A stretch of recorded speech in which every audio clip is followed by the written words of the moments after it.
kita, ya kan? Nah, mana yang lebih sibuk? Diurus semua yang diurus oleh Nabi. Tapi Nabi waktu duha urus istrinya, urus anak-anaknya. Waktu asar kan dia bertanya kan apa kebutuhannya, apa yang dia bisa bantu. Jadi padahal istrinya bukan satu, istrinya banyak, tapi tetap masih bisa memberikan ruang untuk keluarga. Karena memang waktu bagi seorang muslim itu harus dibagi kepada 3 ruang besar. Pertama, waktu untuk Allah, ya, dalam ibadah-ibadah kita. Berarti kita punya, ya, ketika datang waktu sholat, ya kita sholat. Ketika datang waktu memang kita harus beribadah, kita harus tilawah dan seterusnya, maka itu ruang kedekatan kita, menambah kedekatan kita dengan Allah. Itu waktu yang tidak boleh diganggu. Ada ruang kedua, waktu untuk keluarga. Itu juga ruang yang tidak boleh diganggu. Seharusnya kita punya komitmen. Oke, kapan kita pulang, kapan kita berada di rumah, gitu kan? Kapan kita pergi bekerja. Kita sudah mengkondisikan sepekan ini saya di luar kota. Ketika saya di luar kota, apa yang harus dikerjakan oleh anak-anak? Berarti di situ ibu jadi pemeran utama di situ. Tapi kita sebagai peran di belakang layar, kita yang ngatur sebenarnya. Walaupun yang di lapangan adalah ibu. Kayak gitu.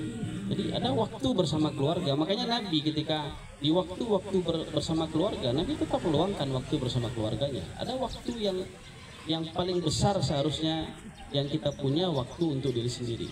Nah, disitulah waktu untuk diri sendiri itu waktu kita bekerja, waktu kita silaturahim, waktu kita melakukan aktivitas di luar rumah.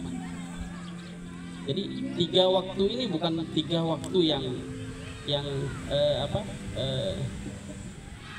3 waktu ini harus saling ada, tidak boleh ada yang ditabrak, gitu kan. Kalaupun ketika ada satu waktu, misalnya kayak Nabi pergi perang, berarti kan waktu bersama keluarganya akan hilang, ya kan. Cuman kan setiap saat Nabi perang, jadi ada kala tertentu yang memang waktu bersama keluarga hilang.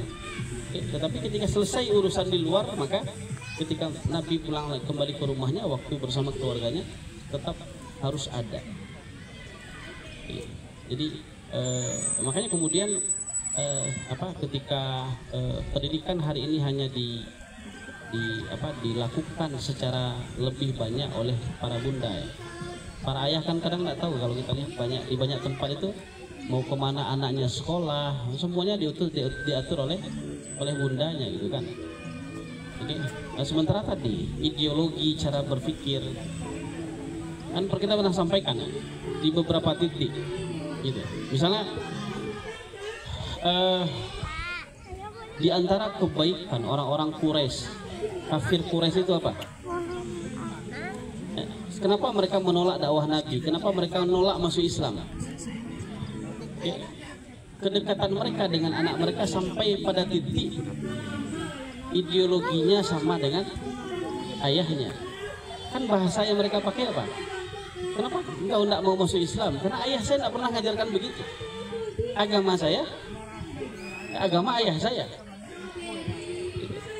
Kan itu satu titik yang harus kita lihat, bahwa orang-orang kafir Quraisy itu ada satu titik kebaikan.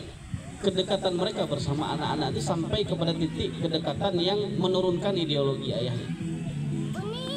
Seharusnya kita sebagai muslim itu lebih berhak. Karena dulu kalau kita lihat ya, para ulama kita, para sahabat-sahabat Nabi, ketika Islam itu sudah mereka pegang, gitu kan, dan mereka adalah orang yang memang paling utama menyelesaikan urusan rumah tangga mereka. Disitulah letak peran besarnya para ayah. Ya, jadi tidak ada yang baru sebenarnya yang disampaikan oleh kiai kita. Beliau hanya menyampaikan apa yang seharusnya dilakukan oleh seorang ayah.